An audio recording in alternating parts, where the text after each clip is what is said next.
Once upon a time, in the busy city of London, there lived a girl named Wendy Darling, and her two younger brothers, John and Michael.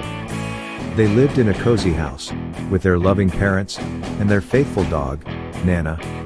Every night, Wendy would tell her brothers magical stories about a place called Neverland, where children never grew up.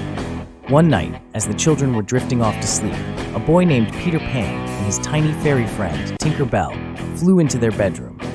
Peter had come to get back his shadow, which he had accidentally left behind on a previous visit.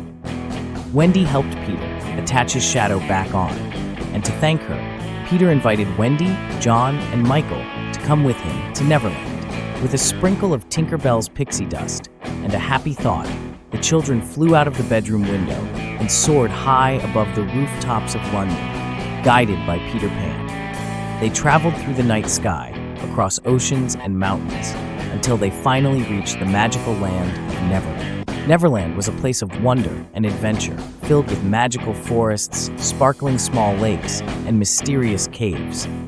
The children met the Lost Boys, a group of children who, like Peter, never grew up. They also met mermaids, fairies, and even pirates. The scariest pirate of all was Captain Hook, who had a grudge against Peter Pan after losing his hand in a battle with him. Peter Pan took Wendy, John, and Michael on exciting adventures, from exploring Mermaid Lagoon to visiting the Indian village and making friends with Princess Tiger Lily. They had endless fun, but they also had to be careful of Captain Hook and his band of pirates who were always planning against Peter and his friends. One day, Captain Hook captured Wendy, John, Michael, and the Lost Boys.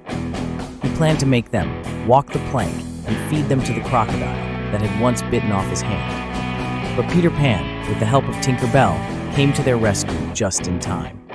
An intense battle happened on the pirate ship, with Peter Pan and Captain Hook fighting bravely.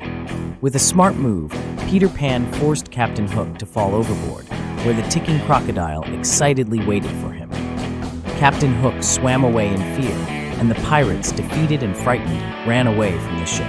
With the pirates gone, Peter Pan and the children took control of the ship.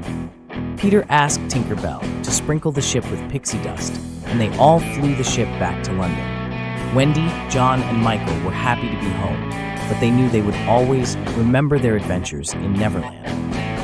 Peter Pan promised Wendy that he would return to visit, and with a final wave, he and Tinker Bell flew back to Neverland, where endless adventures were waiting for them. Wendy and her brothers grew up, but they never forgot the boy who never grew up and the magical land where they had once flown and played.